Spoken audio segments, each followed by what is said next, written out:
Apparently, this Steph show issues, so I'm gonna jump on for a few minutes, say hi to everybody, so you're not missing out on some show. What's happening? Technical difficulties apparently are what's going on at the Steph show. So let's go straight to me. Good morning, everybody. Hi, how are you? Yeah, I've been waiting in the Zoom room for Steph show. Apparently, they have some issues. It's okay. It happens. So I thought I'd jump on just for a moment because people are like, "Where's I need to show? I need to hear some stuff." So it's like I can talk, my mouth can keep moving, and then I can, of course, because I'm streaming and not on radio, I can ditch my show and jump onto her show anytime I want to. And Madison's tomorrow, so I think it's important to push this. I was supposed to be on yesterday on Steph's show, but today there's technical stuff going on. I'm literally sitting in a Zoom show, in a Zoom room rather, on the other thing, waiting for her to connect or what have you. So all's well. They'll figure it out. I have no doubt. We have total faith in Chris and everyone. She lost internet. That figures. See, kid, these days, I'm telling you, I'm sure she's got, super fine internetsing. But it's got to happen to all of us at some point, right? So good morning. Hi, everybody. Hi, chat room. Good to see you. How's it going? So in case you don't know and you're just joining us, apparently Steph lost internet at the house. They're trying to get reconnected. I was supposed to be on this morning at 7 a.m. and about 7:04, I was like, usually they hook up now. And I texted Jody, producer Jody, and I was like, I'm still stuck in the Zoom room. I'm like, am I being punished for yesterday? Is that what's happening? No, it's not 9 o'clock already. I'm ahead of yeah. Thank you, P. Jackson. And I'm sorry. I don't know. I almost killed you yesterday. I think, are we talking comedy wise or something I said? I want to be very careful about what I instruct people to do. Yes? Especially when I'm going, wow! It's too early in the morning for that. I'm gonna hurt myself. We're talking about you not having a show to Steph. Yeah, we'll be all right. Tomorrow again is Madison. Please spread the word. If you see any of the posts that John and Frangela and Steph and I have put up, please further them to your friends that might be in the Midwest and aren't afraid of a long drive out in the middle of nowhere. That's right. Maybe you got some friends up in the UP in Michigan. Just gonna cross that little land bridge and come in there. Yeah. Good stuff. I'm in Zoom purgatory right now. But I will stay on for till the half hour mark, in which case, even if they do get the show back on live, I will probably get booted to try and get Glenn Kirshner in there, because I think that's when he's scheduled, is like 8 o'clock or something along those lines. Don't know. It's all right. We're good. Will there be there'll be a regular show, I think all day. I'm checking to make sure they're not reaching out to me on my on the eye and the pad, just so you know, while we're at this. Let's see, because anything can happen. It's crazy, go nuts, there we go. Copying that. What do you think? Yeah. Yes, there will be a regular afternoon show. Yeah. Today, regular shows, morning and afternoon. So clearing that up finally. My flight for to Madison does not leave until 10 p.m. I will be red-eyeing it, as it were, and I will be arriving at 8 a.m. ish in Madison, and then I will go to the hotel room, conk out, get up, do radio, conk out, go to sound check, conk out, do show, conk out, fly back. Hope that straightens it all out. And who else is having to look forward to 24 hours like that? This is sort of a bonus segment this fine morning, because apparently whatever's going on at let's see if I can do this. History. Back here. This is, oh no. The whole thing is more bekakt. Right, there you go. That's good timing.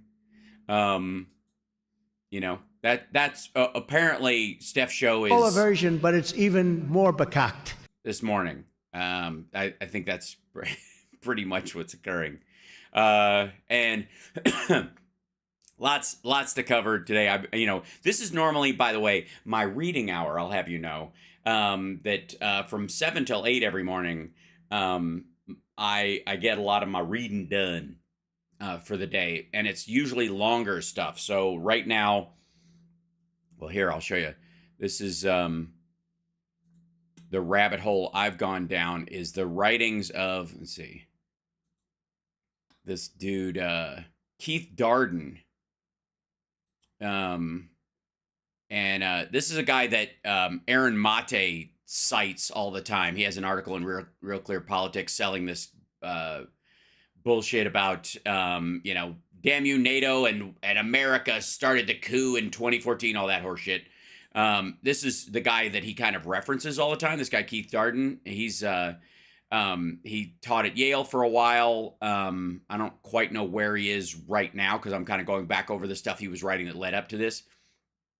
And he, like, all of his stuff, he's one of those guys like Matt Taibbi and the others who spent an inordinate amount of time in Russia and came back with this idea that the West is just always trying to pick on them. Why won't they leave them alone? Stop it. Which is obvious to everyone that, they're like, what's with the NATO expansion? I don't know. Every time Russia invades another country, it triggers another wave of NATO expansion because some countries are like, oh, fuck, they're going to invade me next, and they join. I don't know. Maybe look at the fucking timeline. Maybe look at NATO expansion in the context of Russian expansion. Georgia, Chechnya, Eastern Ukraine, the subterfuge they were involved in Estonia and Latvia and Poland. Maybe. I don't know. Maybe, do you think Finland and Sweden are NATO expansion? Or do you think it's a direct reflection of Finland, especially with a giant border with Russia, going, fuck, these motherfuckers are crazy. I oughta join real quick. You know what I mean? You notice how they always leave that part out of the timeline? Does that bother anyone but me? Yeah. So anyways, this is one of the fuckers that he cites all the time in his article, like, boy, the West just does not understand. And I gotta say, New York Times and the Washington Post carried this fucking bucket as far as they could. Every time you turn around, and by the way, posting the exact same fucking opinion pieces. This is New York Times. And where's the, let's see, hold on. And where's the, there's Washington Post. Boink. Let's see, hold on one second. Let me show you this. And then he cites this woman, Yulia Tymoshenko. Yulia Tymoshenko spent like 7 years in jail for corruption because the Russian stooges that were running Ukraine didn't want her helping move Ukraine towards Europe so it could be a freer country. They wanted to tee it up, put it on the tee stand so that, the ball was just sitting there so little toddler Putin could come in and go, I'm a home run.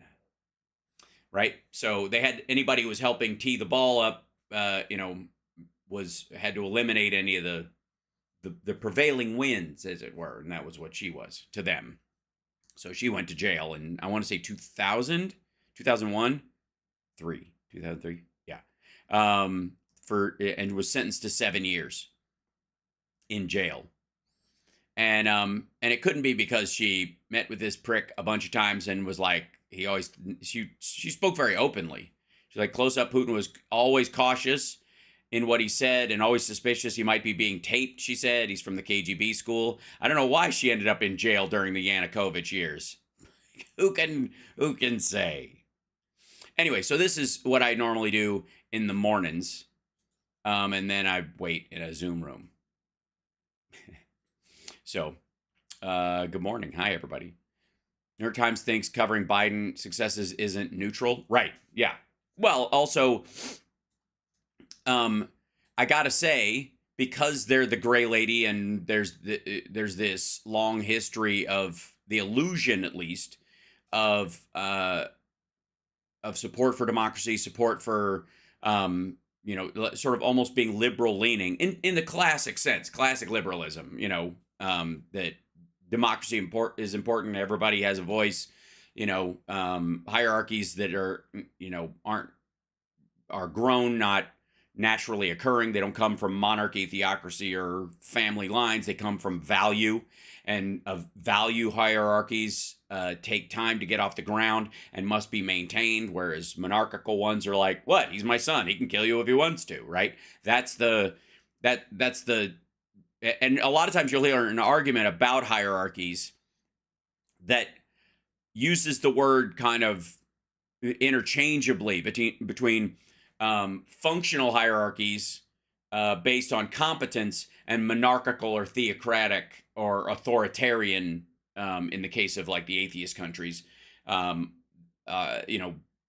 kind of hierarchies, which are just like, well, the party leaders are in there and they've got princelings, and so it's not really a monarchy, but their kids should basically take their place because they really know how to run things, and you don't go back to farming. And that's that, all of those systems. That is, yes, we are the gardeners of democracy. That is exactly right. And it is a constant gardening that we have to do. But my, philosophically speaking, in my readings as well, I have been kind of ate up with, there's a myriad of things. I read a bunch of stuff in the morning. I think I mentioned the Deerfield massacre, and some people, have looked into it since, and the parallels between it and what the native tribes, there's like 600 natives and about 20 French commanders from New France, which eventually became Quebec and part of Canada, attacked this town, Deerfield, Massachusetts, which was not a military outpost, which was really just farmers, essentially, rolled in there 600 deep and basically captured everybody that was worth keeping. And famously, which was normal to the time for the tribes of that time, they took all the kids that weren't old enough to feed themselves with solid food and dashed their heads on the ground in front of their parents. That was normal. And it was considered, by the way, merciful, because it was a hard journey and they might starve to death on the way. So it's better just get it out of the way. Also, pregnant women or women who had just given birth weren't really going to be able to walk very far. And so they were hatcheted to death. Hall, not true. Hall? Steph's back live. Ooh, very exciting. Okay. Well, I'm in the Zoom room. I will let you guys go then. If she's back on, I'll see you guys at 9 o'clock. I'm not going to eat into her time. So go hop back over there. See you later. I'll see you in a little bit. Okay? Is that good? I don't want to get into too long a conversation because believe me,